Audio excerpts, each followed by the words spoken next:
नमस्कार, बहुत बहुत स्वागत करता हूं आप सभी का मैं ओनली न्यूज इंडिया पर। आज की हमारी अब बड़ी खबर असदुद्दीन ओवैसी से जुड़ी हुई आ रही है। असदुद्दीन ओवैसी अक्सर ही अपने बयानों को लेकर चर्चा में छाए रहते हैं। एक बार फिर उन्होंने कुछ ऐसा ही किया, लेकिन इस बार असदुद्दीन ओवैसी ने बयान देते देते अपनी हदें पार कर दी। हाल ही में ऑल इंडिया मजलिस इत्तेहादुल मुस्लिमीन यानी कि एमओएम प्रमुख असदुद्दीन ओवैसी ने श्रीलंका के हालातों पर बोला था कि तुमसे पहले वो जो एक शख्स यहाँ तख्त नसी था उसको भी अपने खुदा होने पर इतना ही यकीन था। हबीब जालिब का यह शेर एमओएम चीफ असदुद्दीन ओवैसी ने श्रीलंकाई राष्ट्रपति आवास पर सरकार विरोधी प्रदर्शनकारियों के कब्जे का एक वीडियो रिट्वीट करते हुए साझा किया था।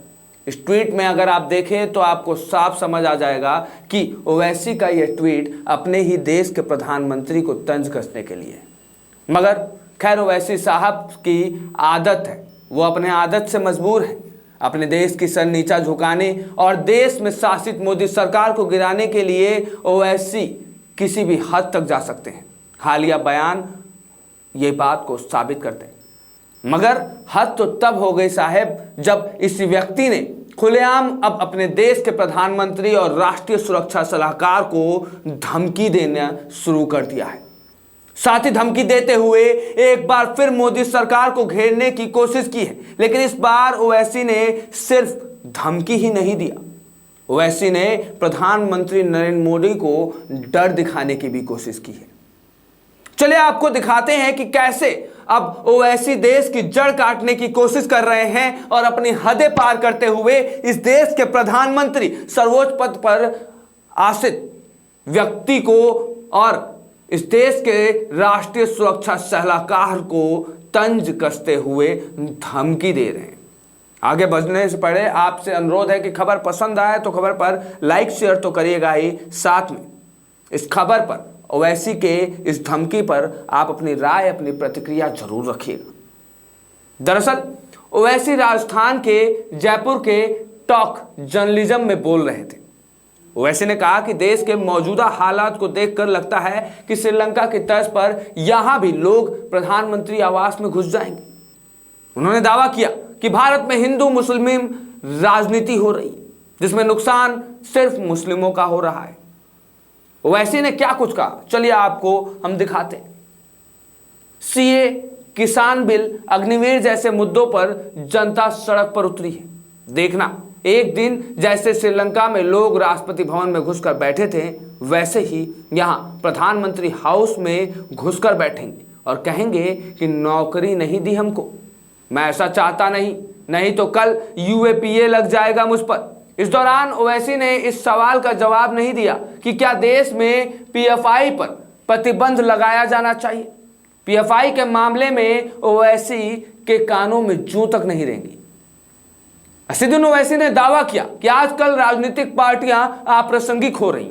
उन्होंने दिल्ली की सीमाओं पर हुए किसान आंदोलन, सीए विरोधी दंगों, दिल्ली में वकीलों में प्रदर्शन और अग्निपथ योजना के खिलाफ उपद्रव, इन सब को जनता का आंदोलन बताते हुए कहा कि नेताओं के बिना ही लोग सड़क पर उतर रहे हैं। ओवैसी ने राजनीतिक पार्टियों को इस पर गंभीरता से सोचने की सलाह देते हुए बदलाव की बात कही और बड़ी ही चतुराई से इस देश के प्रधानमंत्री हाउस में घुसने की धमकी दे डाली। ओवैसी सिर्फ प्रधानमंत्री मोदी तक ही नहीं सीमित रहे। ओवैसी ने अपने बयानों में राष्ट्रीय सुरक्षा सलाहकार अजीत डोभाल पर भी तंज कसा। चलिए आपको दिखाते हैं कि इस दौरान ओवैसी ने राष्ट्रीय सुरक्षा सलाहकार के लिए क्या कुछ कहा। इस दौरान उन्होंने राष्ट्रीय सुरक्षा सलाहकार अजीत डोभाल का भी नाम लेकर उन पर निशाना साधा। ओवैसी ने कहा कि डोभाल को बताना चाहिए कि कट्टरता कौन फैला रहा है और कट्टर कौन है। बता दें कि एनएसए डोभाल ने हाल ही में एक कार्यक्रम में बयान दिया था कि कुछ लोग धर्म एवं विचारधारा के नाम पर कटुता फैला रहे हैं। ओवैसी ने राजस्थान के अगले साल होने वाले विधानसभा चुनाव में पूरी ताकत से लड़ने का ऐलान किया। उन्होंने कहा कि एमओएम चुनाव नहीं लड़ती है फिर भी कांग्रेस हार जाती है। जी हां, उन्होंने कहा कि राजस्थान किसी एक पार्टी का नहीं है और उनका भी उतना ही है जितना दूसरे दलों का है। वैसे इससे पहले भारत में एक समुदाय विशेष के खिलाफ नफरत होने का दावा कर चुके हैं। उन्होंने आरएसएस पर भी निशाना साधते हुए कहा कि इन्हें इंद्रेश कुमार से सर्टिफिकेट नहीं चाहिए, उन्हें यह बताना चाहिए कि संघ की शाखाओं में किसके नाम पर और क्या शपथ ली जाती है। चलिए आपको दिखाते हैं कि हिंदू मुस्लिम समीकरण पर आखिर असदुद्दीन ओवैसी ने क्या कुछ बोला। असदुद्दीन ओवैसी का कहना है कि देश में हो रही हिंदू मुस्लिम राजनीति का खामियाजा सबसे ज्यादा मुस्लिम समुदाय को भुगतना पड़ रहा है। उन्होंने देश के लोकतंत्र पर भी चिंता जताई है। असदुद्दीन ओवैसी ने कहा कि राजनीतिक पार्टियां अब अप्रासंगिक हो रही हैं। जनता खुद सड़कों पर उतरकर विरोध प्रदर्शन कर रही है। राजनीतिक पार्टियों को गंभीरता से सोचने की जरूरत है। आगे बढ़ते हुए उन्होंने कहा कि कांग्रेस जितनी जल्दी खत्म हो जाए भारत के लोकतंत्र के लिए उतना ही अच्छा है। कांग्रेस अब कभी सत्ता में नहीं आ सकती। उदयपुर की घटना पर भी बोले ओवैसी ने यह भी आरोप लगाया कि पिछले कुछ वर्षों से कार्यपालिका संसद में विधायिका को कमजोर करने का प्रयास कर रही, जिससे बहस की गुंजाइश कम हो गई है। ओवैसी ने कहा संसद के मानसून सत्र में 14 विधेयक पेश हुए और चंद मिनटों में पास भी हो गए। संसद में एक साल में सिर्फ 60 से 65 दिन ही बैठक होती है। ऐसे में कैसे हम जनता के मुद्दों को उठाएंगे। उदयपुर की घटना पर सवाल पर ओवैसी ने कहा कि हमने घटना की निंदा की है और हमारा मानना है कि जब कन्हैया लाल ने पुलिस को शिकायत दी थी तब पुलिस को कार्रवाई करनी चाहिए थी। अगर उस वक्त कार्रवाई की गई होती तो यह घटना नहीं घटित होती। ऐसे में आपने देखा कि कैसे ओवैसी ने कांग्रेस पर भी तंज कसा और कांग्रेस को यहां तक कह डाला कि कांग्रेस अब खत्म होने वाली है। राजस्थान और मध्य प्रदेश में हर जगह ऐसा ही हो रहा है। ऐसे में उन्होंने यहां तक भी कहा कि अमीम चाहे चुनाव लड़े न लड़े, कांग्रेस पार्टी कहीं भी खड़ी होगी तो हारेगी और कांग्रेस पार्टी के खात्मे को लोकतंत्र के लिए अच्छा तक बता दिया। जबलपुर में उससे पहले ओवैसी ने कहा था कि कांग्रेस अब कभी सत्ता में नहीं आ सकती, वह जितनी जल्दी खत्म हो जाएगी भारत के लोकतंत्र के लिए उतना अच्छा होगा। ओवैसी ने कहा था कि कांग्रेस मुसलमानों से कहती है कि आप चुप रहिए, हम आपकी मदद करेंगे, लेकिन हम कहते हैं कि आप शोर मचाइए, हम आपका हक दिलवाएंगे। अब ऐसे में सवाल यह उठता है कि क्या ओवैसी की जो ये धमकी है क्या सही साबित होगी? क्या सच में श्रीलंका की तरह हो सकती है भारत की स्थिति? इसके पीछे का क्या राज है, चलिए आपको दिखाते हैं।